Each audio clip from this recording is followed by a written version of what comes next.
ایک صحابی حضور کی خدمت میں حاضر ہوئے، عربی تھے، دیہات کے رہنے والے تھے۔ انہوں نے حضور کی بارگاہ میں ایک بات عرض کی کہ حضور اسلام کے حکام تو بہت سارے ہیں، آج بھی اگر آپ دیکھیں تو کتابیں بھری پڑی ہیں۔ پھر حضور ارشاد فرماتے تھے، صحابہ اس کو سنتے تھے، محفوظ کرتے تھے، آگے بیان فرماتے تھے۔ ان کا بہت سارے احکام ہیں اسلام کے، میں ایک دیہاتی شخص ہوں، مجھے کوئی ایک بات ارشاد کر دیجئے جو میرے لیے کافی ہو۔ تو آقا کریم نے اس شخص کو ایک بات ارشاد کی، فرمایا کہ ان تموتا ولسانک رطب من ذکر اللہ، تو اس حالت میں فوت ہو کہ تیری زبان اللہ کے ذکر سے تر ہو۔ 100 باتوں کی ایک بات ارشاد فرما دی، ان تموتا ولسانک رطب من ذکر اللہ، تو اس حالت میں انتقال کرے کہ تیری زبان اللہ کے ذکر سے تر ہو۔ میں اور آپ اپنی زندگی اس طرح سے گزاریں کہ موت اچانک آئے یا طبی موت آئے، جس حالت میں بھی ہمیں موت آئے تو ہماری زبان عادی ہو اللہ کے ذکر کی، ادھر سے سانس ٹوٹ رہی ہو اور ادھر لبوں پر اللہ کا نام جاری۔ جس شخص کا آخری کلمہ لا الہ الا اللہ ہوا، اللہ اس کو جنت میں داخل فرماتا ہے۔ اور کتنے خوش نصیب لوگ ہوتے ہیں کہ مرتے ہوئے جن کے لبوں پر اللہ کا باقاعدہ نام آتا ہے، اللہ کا ذکر ان کے لبوں کا وظیفہ ہوتا ہے۔ اور کچھ لوگ ان کو تلقین بھی کریں تو زبان پہ اللہ کا نام نہیں آ پاتا۔ اور ان میں سے ایک وہ شخص جو شراب کا عادی ہے یا کسی بھی نشہ آور چیز کو لیتا ہے، تو ایسے شخص کو مرتے ہوئے کلمہ نصیب نہیں ہوتا۔ جو اس کو دنیا کے اوپر سزائیں دی جاتی ہیں، ان سزاؤں میں سے ایک سزا یہ ہے کہ مرتے ہوئے اس کے لبوں پہ کلمہ نہیں آتا۔ اور علماء نے یہ بھی لکھا ہے کہ جو بے نماز ہے، نماز نہیں پڑھتا، مرتے ہوئے اس کے لبوں پہ بھی کلمہ جاری نہیں ہوتا۔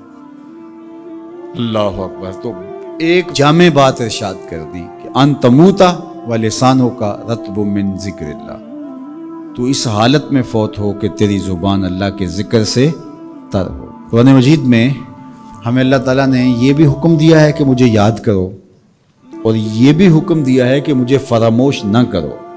وَلَا تَكُونُوا كَالَّذِينَ نَسُوا اللَّهَ فَأَنسَاهُمْ أَنفُسَهُمْ أُولَٰئِكَ هُمُ الْفَاسِقُونَ، ان لوگوں کی طرح نہ ہو جانا جنہوں نے اللہ کو فراموش کر دیا، اللہ کو بھول گئے۔ جب کوئی خدا کو بھول گیا تو خدا پھر اس کو فراموش کر دیتا ہے، اور اس کی سزا کیا ہے کہ وہ خود فراموشی کا شکار ہو جاتا ہے، وہ اپنے آپ سے بھی آگاہ نہیں رہتا۔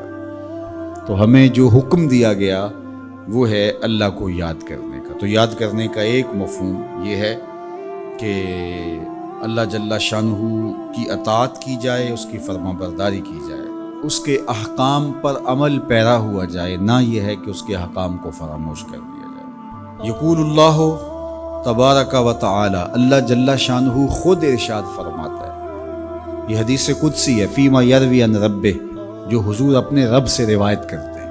اللہ جل شانہ کیا ارشاد فرماتا ہے، سنیے، انا عند ظن عبدی بی، میرا بندہ میرے بارے جو گمان کرتا ہے میں ایسے ہی معاملہ کرتا ہوں، یعنی بندے کو میرے سے جو گمان ہے تو میں اس کے مطابق معاملت فرماتا ہوں۔ وَأَنَا مَعَهُ إِذَا ذَكَرَنِي، اور جب وہ مجھے یاد کرتا ہے میں اس کے ساتھ ہی ہوتا ہوں۔ جب میرا بندہ مجھے یاد کرتا ہے تو میں اس کے ساتھ ہوتا ہوں۔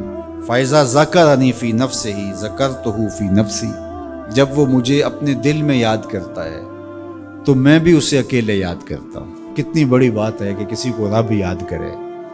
اللہ اکبر۔ کہا جب وہ اکیلے مجھے یاد کرتا ہے تو میں بھی اس کو اکیلے یاد کرتا ہوں۔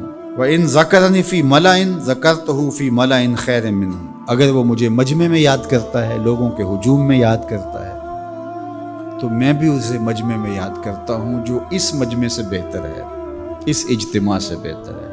یہاں نیک بد گناہ گار سارے طرح کے لوگ ہیں، لیکن میں فرشتوں کے اجتماع میں یاد کرتا ہوں۔ اللہ اکبر۔ کیا منظر ہوتا ہوگا کہ جب اللہ فرشتوں میں کسی بندے کو یاد فرما رہا ہو۔ اللہ اکبر۔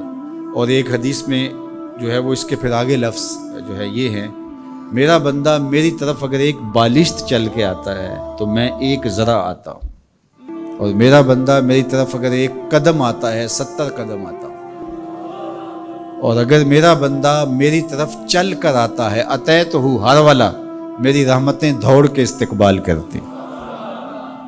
اللہ اکبر. تو کتنی کرم نوازی ہوتی ہے جو اس کو یاد کرتا ہے. تو یاد کا چراغ کبھی بھی بجھنا نہیں چاہیے.